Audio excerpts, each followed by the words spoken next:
নমস্কার বন্ধুরা, সবাইকে সুমিতা ন্যাচারাল লাইভ ব্লগে স্বাগত জানিয়ে চলে এসেছি আবারও একটি নতুন ভিডিও নিয়ে। তো আজকে আমি আমার ভিডিওতে বানাতে চলেছি মাছের ঝোল আলু দিয়ে আর বাঁধাকপির চচ্চড়ি, মাছের মাথা ছোলা দিয়ে আর পাঁচমেশালি শাকের ভাজা। তো প্রথমে আমি মাছগুলোকে ভেজে নেব, তার জন্য নুন হলুদ মাখিয়েছিলাম। আর এখানে কড়া গরম করে কড়ার মধ্যে তেল দিয়ে দিয়েছিলাম, আর তেলটাও গরম হয়ে গেছিলো, মানে প্রচুর পরিমাণে গরম হয়ে গেছে, তাই মানে কড়ার সাইডটা পুড়ে গেছে। আর দেখুন একে একে সমস্ত মাছগুলো ছেড়ে নিচ্ছি মাছগুলো ভেজে নেওয়ার জন্য। আর এখানে মাছগুলো ভেজে নেব আমি। মাছগুলো ভাজা হয়ে গেলে তারপরে আমি মাছের ঝোল বানাবো। তো দেখুন এখানে আমার মাছগুলো ভাজা হয়ে গেছে। আগে যে মাছগুলো ছেড়েছিলাম সে মাছগুলো ভাজা হয়ে গেছে, তুলে নিয়েছিলাম। এরপরে শেষে যে মাথা, লেজা এবং কয়েকটি চাকা ছিল সেগুলোকেও ভেজে নিয়েছি। এবারে আমি তুলে নেব।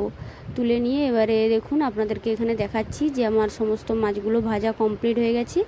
এবারে আমি ওই কড়ার মধ্যে এবারে তেল দিয়ে তেল গরম করে নেব। আর তেল গরম করে ওর মধ্যে আমি একটু নুন দিয়েছিলাম, কেননা আমি মাছের ঝোল বানানোর জন্য আলু ভাজবো, যার জন্য আলুটা জল অবস্থায় দিলে তো গায়ে তেল ঠিকরাবে, যার জন্য নুনটা দিয়ে দিয়েছিলাম যাতে না গায়ে তেল ঠিকরায়।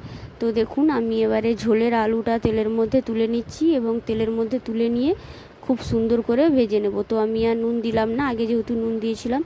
আর এখানে দেখুন আমার আলুটা ভাজা হয়ে গেছে। এর মধ্যে এবারে টমেটো আর পেঁয়াজ দিয়ে দেব। আর পেঁয়াজটা আমি নিয়েছিলাম, মানে 1.5টা পেঁয়াজ নিয়েছিলাম মাছের ঝোলের জন্য, আর একটা গোটা টমেটো নিয়েছিলাম। এরপরে আমি টমেটো আর পেঁয়াজটা খুব সুন্দর করে ভেজে নেব।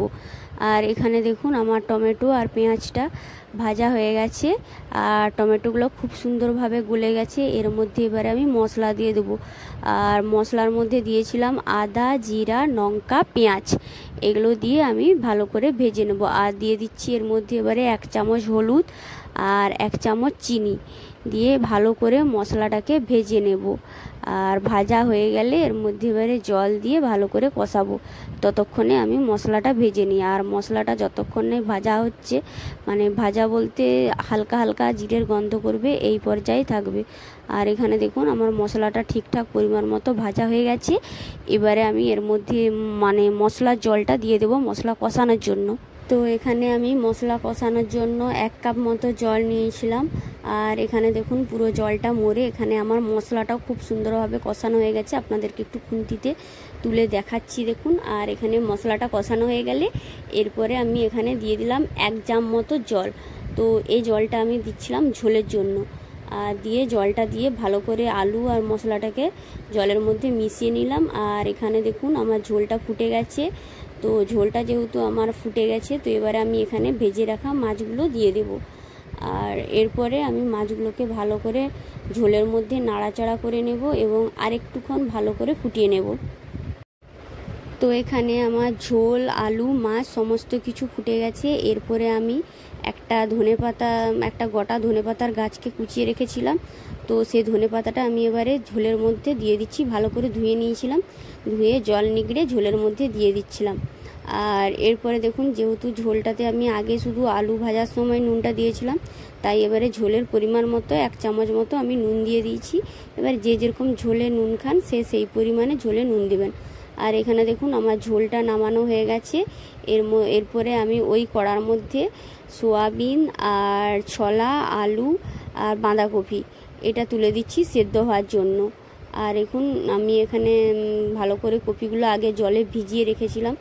আর এখনকারের কপি ডাইরেক্ট রান্না করলে সেদ্ধ হতে চায় না, যার জন্য আমি আগে থেকে একটু সেদ্ধ করে জলটা গেলে নেবো, যাতে সে কপিটার যে একটা গন্ধ থাকে, একটু শোকা শোকা টাইপের গন্ধ করা থাকে, যাতে না সেই গন্ধটা থাকে। আর এরপরে আমি দেখুন এখানে সেদ্ধ করার জন্য নুন দিয়ে দিলাম আর হলুদ দিয়ে দিলাম আর পরিমাণ মতো জল দিয়ে দিচ্ছি। জল দিয়ে এটাকে ঢাকনা দিয়ে ভালো করে আমি মিনিট 2-3 জন্য সেদ্ধ হতে দিয়ে দেবো। তো আমি এখানে 2-3 মিনিট পরে চলে এসেছিলাম। দেখছি এখানে আমার দেখুন কপিটা সিদ্ধ হয়ে গেছে। আর এটাকে আমি একটা ছাঁদা জামে জল ঝরিয়ে নিয়েছি আর কড়াটাকে পরিষ্কার করে নিয়েছি। এর মধ্যে এবারে সাদা তেল দিয়ে দেবো। আপনারা চাইলে সরষের তেলেও রান্নাটা করতে পারেন।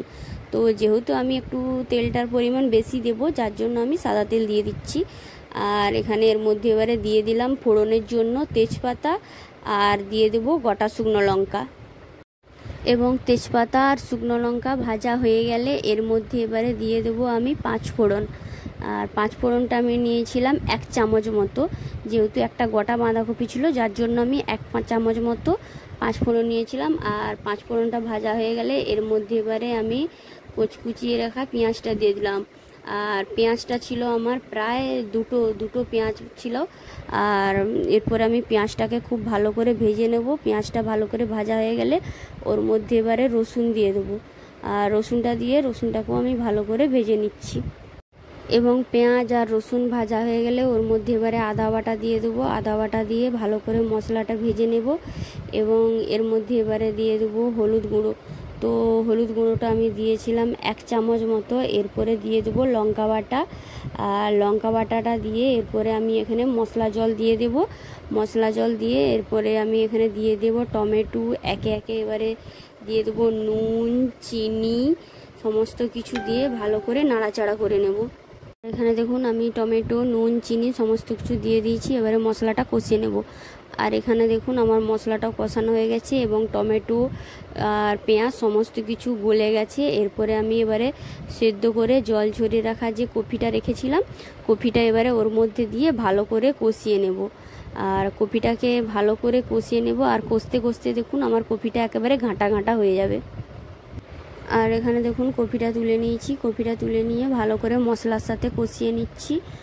আর এখানে আমার খুব সুন্দরভাবে কপিটা কষিয়ে নিতে হবে। আর দেখুন এখানে মশলাটা কষানোর সাথে সাথে দেখুন তেলটাও ছেড়ে যাচ্ছে। আমি যে তেলটা দিয়েছিলাম মশলা কষানোর জন্য, তো কপির গা থেকে তেলটাও ছেড়ে যাচ্ছে। এরপরে আমি এখানে মাছের মাথাটা দিয়ে দিলাম। মাছের মাথা দিয়ে দিয়েছিলাম। আর এখানে 1 চামচ মতো ঘি দিয়ে দিচ্ছি। আর এখানে দেখুন আমার কষানো হয়ে গেছে, খুব সুন্দরভাবে কষানো হয়ে গেছে। আপনাদেরকে আমি আগেই বলেছিলাম যে কষানো হয়ে গেলে দেখবেন কপিটা ঘাঁটা ঘাঁটা হয়ে গেছে, তো আপনাদেরকে খুন্তিয়ে তুলে আমি দেখালাম।